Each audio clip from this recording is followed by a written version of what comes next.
हमारा शरीर आयुर्विज्ञान अनुसार आयुर्वेद अनुसार लगभग 72 लाख करोड़ कोशिकाओं का बना हुआ एक समूह है। ये जो 72 लाख करोड़ कोशिकाएं हैं, इन सभी कोशिकाओं को जीवित रहने के लिए, जिंदा रहने के लिए और चलने के लिए एनर्जी की आवश्यकता होती है। और ये जो एनर्जी इनको मिलती है वो आयुर्वेद में बताए गए 4 नियमों के पालन को करने से मिलती है। आयुर्वेद में बताया गया है जो 4 नियम ऐसे हैं जो बहुत महत्वपूर्ण हैं, वो हर किसी को अपने जीवन में करने चाहिए। उन 4 नियमों को मैं भी आगे आने वाले समय में बताऊंगा। उन 4 नियमों का पालन करने से हमारे शरीर में होता क्या है कि हम निरोगी रहते हैं, हमें कोई भी बीमारी नहीं होती है। हमारे शरीर की जो सेलुलर लॉजी है, जो हमको ये बताती है कि हम अंदर से कितने जवान हैं और बाहर से कितने जवान हैं। और ये 4 नियम वो नियम हैं जो हमारे जीवन को बिना किसी दर्द के, बिना किसी बीमारी के, और हम शतायु हों। शतायु मतलब हम 100 वर्ष जिएँ, हम 110 वर्ष जिएँ, हम दीर्घ आयु हों, हम लंबी आयु जिएँ। आज कौन नहीं चाहता कि उसकी आयु बिना बीमारी के हो और लंबा वो जिए। तो आयुर्वेद में वो 4 नियम इतने महत्वपूर्ण बताए गए हैं। आयुर्वेद में बताए गए हर एक सूत्र का मैं कोशिश करता हूँ कि आप सब लोगों तक धीरे धीरे पहुँचाऊँ। तो ये 4 नियम उन्होंने बताए हैं। नंबर 1, पहला जो उन्होंने नियम बताया है, मैं ये नियम बताने से पहले आपको बता दूं कि ये जो 4 नियम हैं, इन 4 नियमों का पालन भारत में बहुत कम लोग इसका पालन करते हैं। भारत से बाहर ऐसे दुनिया में 5 देश हैं जो इन 4 नियमों का पालन करते हैं। वो जो 5 देश हैं उनमें से पहले नंबर पे जो है वो मोनाको है, जो एक ऐसा देश है यूरोप का जहाँ की औसतन आयु जो लोगों की है वो लगभग 90 वर्ष है।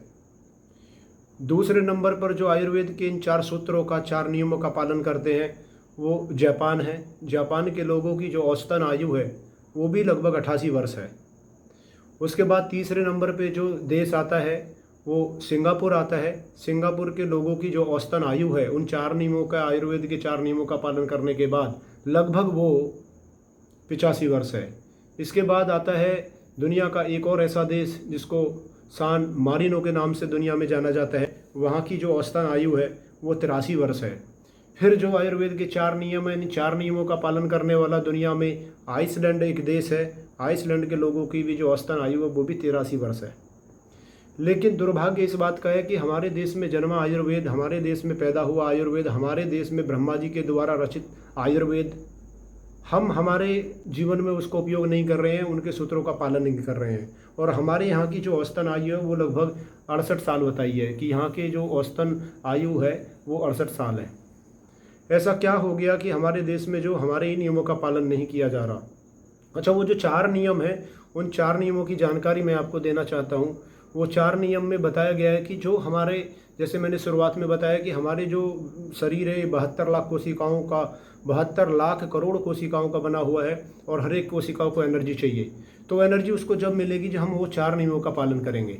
वो 4 नियम क्या है कि हमें जो है हमारा जो भोजन है वो हाई न्यूट्रिशन वाला हो, वो पौष्टिक वाला हो। क्योंकि अगर हम हमारे जीवन में पौष्टिक वाला भोजन नहीं करते हैं तो होता क्या है कि जब हमारा भोजन, मतलब जो मैं भी कुछ खाता हूँ, मैं मेरे से हर बात पे उदाहरण देता हूँ, तो मैं कुछ भी खाता हूँ तो मेरे पेट के अंदर जाता है, स्टोमक में जाता है। तो जब वो स्टोमक में जाता है तो वहाँ जाने के बाद वो कार्बोहाइड्रेट में कन्वर्ट होता है। और कार्बोहाइड्रेट में कन्वर्ट होने के बाद जब वो अगला स्टेप होता है, जैसे आयुर्वेद में बताया कि भोजन जब हमने किया तो आहार रस जो निकल के आए उससे जो वो रस में कन्वर्ट हुआ, रस के बाद रक्त में हुआ। तो यहाँ क्या कहती है हमारी एनाटॉमी और फिजियोलॉजी, शरीर रचना विज्ञान, ये कहती है कि जैसे ही हमने भोजन खाया तो वो जब पचेगा पेट में जाके तो कार्बोहाइड्रेट बनेगा। और जब वो कार्बोहाइड्रेट बनेगा तो कार्बोहाइड्रेट जब ब्रेक डाउन करेगा तो आगे ग्लूकोज में कन्वर्ट होगा, वो शुगर में कन्वर्ट होगा। और जब वो शुगर में कन्वर्ट हो जाएगा तो वो फिर हमारे ब्लड के अंदर इन्वॉल्व होगा। और जैसे ही वो ब्लड के अंदर इन्वॉल्व होगा तो हमारा जो अग्नाशय है, हमारा जो पैनक्रियाज है, ये एक इंसुलिन निकालता है, इसका एक बीटा सेल्स। तो इंसुलिन जैसे ही ब्लड में जाएगा तो वहाँ पहले से मौजूद जो शुगर होती है वो शुगर को पकड़ेगा और फिर हमारी जो कोशिकाएं हैं, हमारे जो शरीर का बिल्कुल मूल है, उसके अंदर ले जाके डाल देगा या छोड़ देगा। दूसरी तरफ जैसे ही हम ऑक्सीजन लेते हैं, हवा लेते हैं, तो वो फेफड़े के माध्यम से ब्लड में जाती है और जो ब्लड में घूमती रहती है तो हमारा जो हीमोग्लोबिन है, जो एचबी है, जो खून की ताकत है, जो खून की पावर है, वो वहाँ से उसको किसको ऑक्सीजन को जो पहले से ब्लड में घूम रही है वहाँ से उसको पकड़ेगा और सीधा सेल्स के अंदर डाल देगा। अब सेल के अंदर दो चीज़ हो गई हैं, एक तो आपके भोजन से कार्बोहाइड्रेट से बनी शुगर सेल्स के अंदर है, दूसरा आपने नाक से ऑक्सीजन ली और वो ब्लड में गई, वो ऑक्सीजन ब्लड से पकड़ी हीमोग्लोबिन ने और फिर आपका वो सेल्स के अंदर डाल दी। और जो सेल्स के अंदर है तो वो दो चीज़ सेल्स के अंदर आ गई हैं, एक आपकी शुगर और एक आपकी ऑक्सीजन। जैसे ही ऑक्सीजन उसको ब्रेक डाउन करेगी, तोड़ेगी, तो उससे तीन चीज़ निकलने वाली हैं। अब वो जो तीन चीज़ निकलने वाली हैं उनमें सबसे महत्वपूर्ण ऑक्सीजन होगी, दूसरे नंबर पर है कार्बन डाइऑक्साइड और तीसरे पे हाइड्रोजन है। लेकिन ये जो हाइड्रोजन है और ये कार्बन डाइऑक्साइड है इसकी शरीर को आवश्यकता नहीं है, ये शरीर से बाहर आ जाएगी थ्रू आउट, हम जब ब्रीथ करते हैं सांस को हम छोड़ते हैं। लेकिन ये जो ऑक्सीजन है वो ऑक्सीजन हमारे जो सेल है उस सेल्स को जो है वो एनर्जी देगी और उस सेल्स को एनर्जी मिलने के बाद टिश्यू को एनर्जी मिलती है, ऑर्गन को एनर्जी मिलती है, फिर बॉडी को मिलती है, हम लोग चलते हैं। ये शरीर के भोजन से चलने की प्रक्रिया है, हवा से चलने की ऑक्सीजन से प्रक्रिया है। लेकिन थोड़ा ध्यान यहाँ देना है कि अगर हम हमारा जो भोजन है वो हाई न्यूट्रिशन वाला भोजन नहीं लेते, पोषक तत्वों वाला भोजन नहीं लेते, तो हमारे शरीर में हीमोग्लोबिन नहीं होगा, खून में ताकत नहीं होगी, जिससे क्या होगा कि ऑक्सीजन हमारे ब्लड के अंदर घूमती रहेगी, सेल्स के अंदर नहीं जाएगी। क्योंकि सेल्स के अंदर ऑक्सीजन जाने के लिए तो उसको जो है हीमोग्लोबिन की आवश्यकता है, हीमोग्लोबिन कम है। तो आज हम अपने जीवन में देखें कि हमारे जीवन में जो है हम कैसी डाइट खा रहे हैं, हम कैसा भोजन ले रहे हैं, जिसमें कार्बोहाइड्रेट तो बनता है लेकिन उसमें हीमोग्लोबिन हमको ज़्यादा नहीं मिलता, जिसके कारण हमारा शरीर आलसी जैसा रहता है, हम जम्भाई लेते रहते हैं, उबासी लेते रहते हैं, आलस्य में भरे हुए रहते हैं। उसका सिर्फ एक ही कारण है कि हमारे जो सेल्स है उसके अंदर ऑक्सीजन नहीं है, उसके अंदर जो है ताकत नहीं है।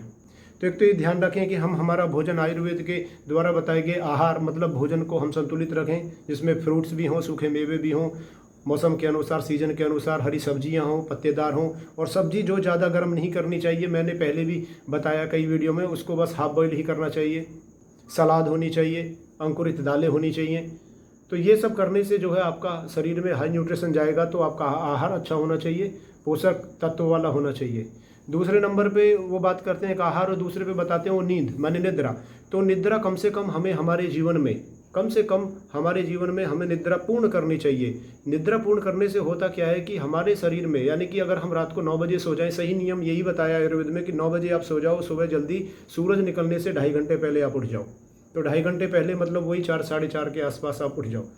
तो चूंकि जब हमारा शरीर पूरे रात रेस्ट में होता है, हम पूरे दिन की मानसिक काम करते हैं, शारीरिक काम करते हैं तो थक जाते हैं, तो रात को हमारे शरीर की जो इम्यूनोलॉजी है, जो इम्यूनिटी है, जो रोग प्रतिरोधक क्षमता बढ़ाती है, शरीर के ऐसे अंग जो गंदगी को बाहर निकालने का काम कर रहे हैं, टॉक्सिन को बाहर निकालने का काम करते हैं, वह सभी वर्क करके उनको उन सभी द्वारों तक, उस सभी रास्ते तक, उस सब जगह तक पहुँचा देते हैं जिसको हम अगले दिन जो है गंदगी को बाहर कर देते हैं।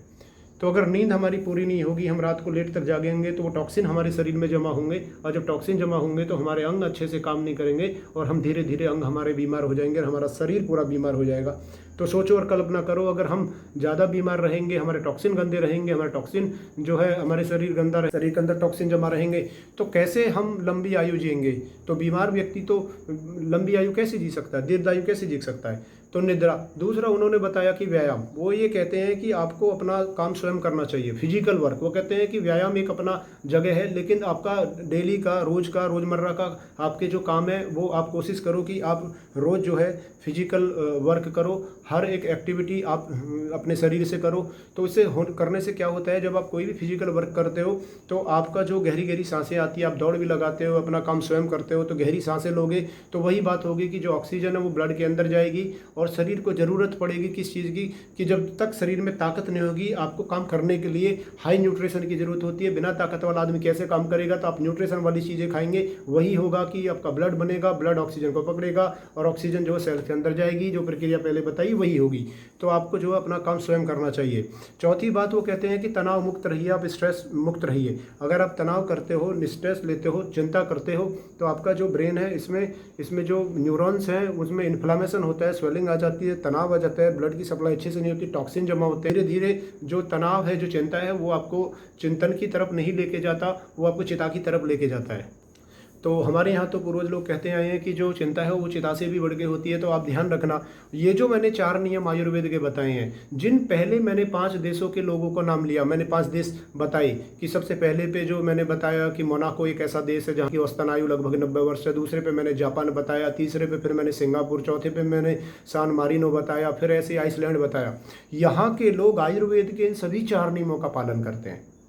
आपको जान के आश्चर्य होगा कि जापान में और आपका सान मारिनो है, इन देशों में तो ऐसे ऐसे कानून है कि अगर किसी पुरुष की कमर यानी कि जिसकी बैक उसका अगर 32-30 से ऊपर भी है तो उसको टैक्स देना पड़ेगा, और अगर फीमेल्स में किसी का 32 से ऊपर तो भी टैक्स देना पड़ेगा। और आपकी जानकारी के लिए बता दूं कि वो लोग सभी आयुर्वेद के इन 4 नियमों का पालन करते हैं, अपना काम स्वयं करते हैं, भोजन खुद बनाते हैं, कपड़े खुद धोते हैं और वो अपने खाने के बर्तन खुद साफ करते हैं। मैं भी मेरे जीवन में ये सब करने की कोशिश करता हूँ और शायद इसीलिए मैं अपने आप को फिट कह सकता हूँ कि मैं ठीक हूँ, मैं स्वस्थ हूँ, मेरे को जो है कोई भी परेशानी नहीं है, आलस मेरे शरीर में बिल्कुल नहीं है। और एक और मैं महत्वपूर्ण बात बता दूं, ये 4 नियमों के साथ साथ तो है ही है, ये तो है ही, लेकिन आपकी जानकारी के लिए एक और बता दूं कि आपको अगर आपने एक बार भरपेट भोजन किया है, मतलब जैसे ये 5 देशों के लोगों की भी बिल्कुल एक कॉमन बात है कि वो लोग भरपेट भोजन नहीं करते हैं, वो सुबह फ्रूट्स खाते हैं और फ्रूट्स खाने से होता क्या है कि वो 80% ही अपने पेट को भरते हैं और 20% खाली छोड़ते हैं,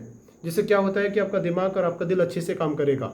और फल खाने से आप सभी को पता है कि फल के अंदर वो सभी चीज़ें हैं जो आपके ब्लड को जो है अच्छा रखेंगी, प्योरीफाई करेंगी, पतला रखेंगी, क्योंकि उसमें नाइट्रेट ऑक्साइड भी होती है जो खून को पतला करती है, जिससे हमारे शरीर में कहीं भी कोई भी जमावट नहीं होती है। जब कोई ब्लॉकेज नहीं होती तो हमारी जो सेलुलर एनर्जी है ये बढ़ती है, टॉक्सिन हमारे शरीर से बाहर आते हैं, क्योंकि उसके अंदर ऐसी जो है कई सारी चीज़ें मिलती हैं। फाइटो माइटो न्यूट्रिशंस भी फल के फ्रूट्स के अंदर मिलता है, विटामिन भी मिलते हैं, प्रोटीन भी मिलते हैं और मिनरल्स भी मिलते हैं।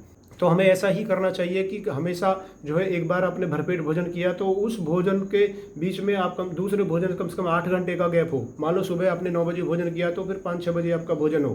तो ऐसे ऐसे नियमों का पालन वो लोग करके, तो मेरे को ये जब मैंने जानकारी ली, जब मैंने ये पढ़ा तो मेरे को लगा कि हमारे देश में आयुर्वेद का जन्म हुआ है, लेकिन दुनिया के 5 देश ऐसा कर रहे हैं और लंबी आयु वाले लोग हो रहे हैं। तो जैसे मैंने बताया मोनाको देश में तो एक ऐसा वहाँ का एक स्टेट है कि उस स्टेट में तो ऐसे बोला जाता है कि यहाँ लोग कभी मरने वाले नहीं हैं। वहाँ सभी की जो औसतन आयु है वो लगभग 100 वर्ष है, 125 वर्ष है उस स्टेट के लोगों की। तो वो सभी आयुर्वेद के इन 4 नियमों का पालन करते हैं। तो आप भी अपने जीवन में आज से ही अपनाइए, इन 4 नियमों का पालन करिए। और साथ में जो है एक काम जरूर आपको करना है कि हाई न्यूट्रिशन फूड लेना है, नींद पूरी लेनी है, अपना काम स्वयं करना है, व्यायाम करना है, फिजिकल एक्टिविटी करनी है, तनाव मुक्त रहना है, चिंता मुक्त रहना है। चिंता को आप चिंतन में कन्वर्ट कर दो, जिससे समाधान निकलेगा। चिंता को आपने चिता में कन्वर्ट कर दिया तो आप देख लो कि चिता का अर्थ क्या होता है। इसलिए अपना काम स्वयं करोगे और ये सभी चीज़ों इन सभी नियमों का पालन करोगे तो आपकी आयु जो है लंबी होगी, आपकी आयु दीर्घ आयु होगी।